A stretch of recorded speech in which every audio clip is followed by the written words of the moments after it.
आज हम बनाएंगे ये चॉकलेट केक। इसको बनाने के लिए हमने बिल्कुल भी इसमें मैदा, आटा, तेल, अंडा या फिर चीनी यूज नहीं किया है। एकदम हेल्दी ये केक होगा और इस केक को हम कुकर में बनाएंगे, तो हमें अवन की भी जरूरत नहीं है। तो फ्रेंड्स, उम्मीद रखती हूँ आज की रेसिपी आपको पसंद आएगी। तो चलिए फिर बनाते हैं। तो इस केक को बनाने के लिए हमें लेनी है 1 कप सूजी। तो सूजी आपके पास बारीक वाली या मोटी जैसी भी हो, इसमें आप ले सकते हो। और साथ में ही 1/3 कप डालेंगे इसमें देसी खांड। आप यहाँ देसी खांड की जगह चीनी भी ले सकते हो। अब जितनी मेजरमेंट मैंने ली है, इससे जो केक है वो मीडियम मीठा बनेगा। अगर आप ज्यादा मीठा खाते हो ना, तो फिर आप आधा कप यहाँ चीनी डाल लेना या फिर देसी खांड ऐड कर देना। 1/4 कप डालेंगे कोको पाउडर। और अब इसमें हम डालेंगे आधा कप गरम दूध। पहले हम आधा कप ही डालेंगे, आगे और भी हमें ऐड करना है।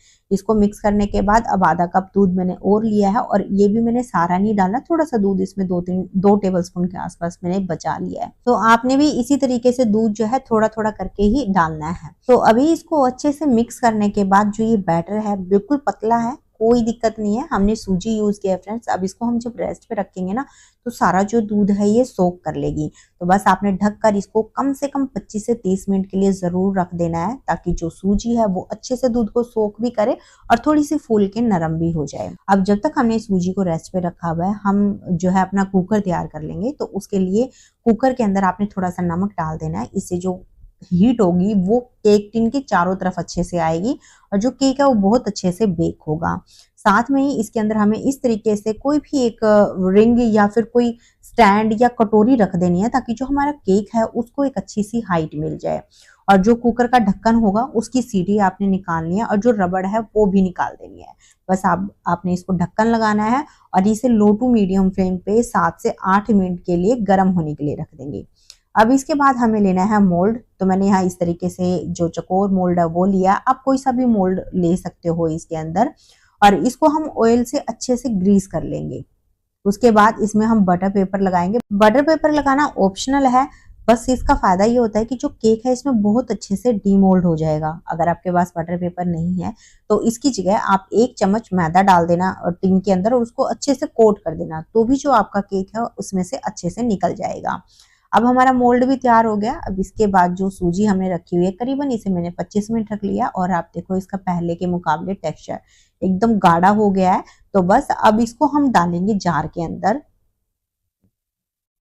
साथ में ही इसके डालेंगे 1/4 कप मेल्ट किया हुआ घी। आप इसकी जगह मेल्ट करके बटर या फिर ऑयल भी ले सकते हो, पर हम यहाँ पर केक को थोड़ा सा हेल्दी वे में बनाने की कोशिश कर रहे हैं, तो इसलिए मैंने यहाँ पर घी का यूज किया है। अब इसमें 1 पिंच डालेंगे नमक। हम मीठा बना रहे हैं भाई, तो मीठे में अगर 1 पिंच नमक डाल देते हैं ना, तो वो मिठास बैलेंस हो जाती है और वो और भी ज्यादा अच्छा लगता है खाने में। अब इसमें 1 छोटी चम्मच डालेंगे बेकिंग पाउडर और 1/4 छोटी चम्मच डालेंगे बेकिंग सोडा। अगर आपने अभी तक ध्यान दिया होगा, तो मैंने सारी जो चीजें हैं वो लेवल करके ली है। तो आपने भी इसी तरीके से लेवल करके लेनी है। इससे जो आपका केक है ना, वो बिल्कुल भी मतलब खराब नहीं होगा, एकदम परफेक्ट केक आपका बनेगा। अब हमने इसको अच्छे से बस ढक्कन लगाकर पीस लेना है। पीसने के बाद इस बैटर को मैंने एक बड़े बोल में निकाल लिया, ताकि मिक्स करने में हमें सारी चीजों को आसानी हो। अब ये जो बैटर है मुझे थोड़ा गाढ़ा लग रहा है, तो जो हमने 2 टेबल स्पून दूध बचा के रखा हुआ है ना, उसमें से मैं अभी 1 टेबल स्पून दूध ऐड कर रही हूँ, और 1 टेबल स्पून मैंने अभी भी बचा लिया है। अगर जरूरत लगेगी तो ही मैं आगे इसमें ऐड करूंगी। साथ में ही 1 छोटी चम्मच डालेंगे इसमें सफेद सिरका। आप यहाँ सफेद सिरका की जगह नींबू का रस भी डाल सकते हो। बस अब इस बैटर को हम अच्छे से मिक्स कर लेंगे। यहाँ पर बैटर को आपने या तो सर्कल में मिक्स करना है, जैसे मैं यहाँ विस्कर से कर रही हूँ, या फिर आप कट एंड फोल्ड मेथड से इसको मिक्स करना। उल्टा पुल्टा बिल्कुल मिक्स नहीं करना है, और ना ही बहुत ज्यादा मिक्स करना है। ओवर मिक्सिंग करने से भी जो हमारा केक है वो अच्छा नहीं बनेगा। जब विनेगर इसमें अच्छे से मिक्स हो जाएगा, तो आप नोटिस करोगे कि ये जो बैटर है वो थोड़ा सा फ्लफी हो जाएगा, उसके अंदर झाग आ जाएंगे। बस इसी स्टेज तक आपने इसको मिक्स करना है। तो अभी बैटर का जो टेक्सचर है वो हमें ऐसा रखना है। आप देख रहे हो, बिल्कुल पतला भी नहीं है, गाढ़ा भी नहीं है, एकदम रिबन कंसिस्टेंसी वाला बैटर है, और ऐसा ही बैटर हमें केक के लिए चाहिए। अगर आपको जरूरत लग रही है यहाँ पर आपका जो बैटर थोड़ा गाढ़ा रहता है, तो आप यहाँ 1 आधी टेबल स्पून दूध और ऐड कर सकते हो। मैंने जो 2 टेबल स्पून दूध बचा हुआ था, उसमें से 1 टेबल स्पून दूध मुझे बच गया था। तो आपको हो सकता है 1 आधी टेबल स्पून कम भी लगे या फिर ज्यादा भी लगे, वो डिपेंड करता है सूजी के ऊपर। तो अभी बैटर बिल्कुल तैयार है। बस इस बैटर को हमें बिल्कुल भी रखना नहीं है, सीधा हमें मोल्ड के अंदर डालना है।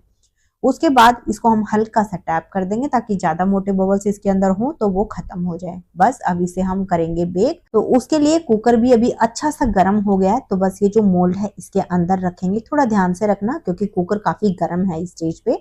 और बस आपने इसको ढक्कन लगाना है और उसके बाद धीमी आंच पे कम से कम 40 मिनट के लिए इसको बेक होने के लिए रख देंगे। इस बीच में आप ध्यान रखना फ्रेंड्स, कम से कम आपने 35 मिनट तो उसको बिल्कुल भी खोलकर चेक नहीं करना है। अब जब तक हमारा ये केक बेक हो रहा है हम इसके लिए गनाश बना लेंगे। तो उसके लिए हम एक पैन के अंदर बिल्कुल अच्छा सा पानी गर्म कर लेंगे और उसके ऊपर इस तरीके से एक बोल रखेंगे और इस बोल के अंदर हम डालेंगे करीबन 250 ग्राम के आसपास चॉकलेट। मैंने यहाँ डार्क कंपाउंड चॉकलेट ली है, आप यहाँ मिल्क कंपाउंड चॉकलेट भी ले सकते हो या फिर जो सिंपल डेयरी मिल्क की चॉकलेट आती हो ना, अब वो भी इसमें ले सकते हो। और चॉकलेट को आप थोड़ा बारीक चॉप करके लेना, इससे जो चॉकलेट है वो जल्दी मेल्ट होगी। अब साथ में ही मैंने करीबन 200 ग्राम के आसपास इसमें व्हिपिंग क्रीम भी डाल दी है। आप यहाँ व्हिपिंग क्रीम की जगह जो अमूल की फ्रेश क्रीम वगैरह होते हैं ना वो भी ले सकते हो। तो बस अब इसको हम मेल्ट कर लेंगे। यहाँ पर पानी काफी गर्म है, उसकी वजह से जो चॉकलेट है ना इसमें मेल्ट हो जाएगी। तो ये डबल बॉयल मेथड से हम इसको जो है मेल्ट कर रहे हैं। अगर बीच में इसको मेल्ट करते समय आपको लगे कि जो चॉकलेट है वो मेल्ट नहीं हो रही है, पानी थोड़ा ठंडा हो गया है, तो आप इस सेटअप को सीधा आंच पे रखना और धीमी आंच पे इसी तरीके से आप चॉकलेट को मेल्ट कर लेना। तो अभी आप देख रहे हो चॉकलेट बहुत अच्छे से इसमें मेल्ट हो गई है, बिल्कुल भी टुकड़े नहीं है अभी चॉकलेट के। तो बस इस बोल को हम निकाल लेंगे, मतलब इसके ऊपर से उतार देंगे और उसके बाद आपने इसको कम से कम 10 से 15 मिनट के लिए फ्रिज में रख देना है ताकि थोड़ी सी ठंडी हो जाए। अब इसके बाद मैंने केक को करीबन यहाँ 40 मिनट बेक किया है और आप देखो जो केक है बहुत अच्छे से यहाँ पर फूल गया है। देखने से अंदाजा लग रहा है कि केक बहुत अच्छा फूला है, फिर भी हम एक बार इसको चेक जरूर कर लेंगे। तो उसके लिए आपने इस तरीके से कोई भी टूथपिक वगैरह इसके अंदर डालनी है, नाइफ भी डाल सकते हो। और जो टूथपिक या नाइफ आप डालोगे आप ध्यान रखना कि वो बिल्कुल क्लीन निकलना चाहिए। अगर उसके ऊपर बैटर लगा हुआ है तो इसका मतलब आपका जो केक है वो अच्छे से बेक नहीं हुआ है, तो आप उसे ढककर 5-7 मिनट के लिए और बेक कर लेना। तो यहाँ पर जो ये टूथपिक है बिल्कुल क्लीन है। तो बस हमारा जो केक है अच्छे से यहाँ पे बेक हो गया है, इसको हम निकाल लेंगे। निकालने के बाद आपने इस तरीके से किसी जाली पे या रैक पे इसको रख देना है ताकि नीचे से भी थोड़ी हवा इसमें लगे और जो नीचे वाला केक का पोर्शन है ना वो ज्यादा गले नहीं। बस ऊपर से इसको कपड़े से हम कवर कर देंगे ताकि ऊपर की जो सरफेस है वो ड्राई ना हो। अब इसको अच्छे से हम ठंडा होने देंगे।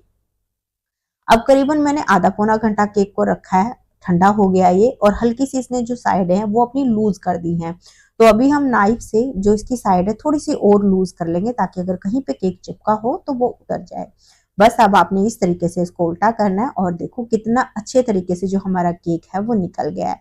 अब इसके ऊपर जो बटर पेपर है ना इसे हम हटा देंगे। तो अभी आप केक का जो टेक्सचर है वो देखो कितना ज्यादा सॉफ्ट स्पॉन्जी केक बना है, बहुत अच्छे से बेक हुआ है, देखने से आपको पता चल ही रहा है।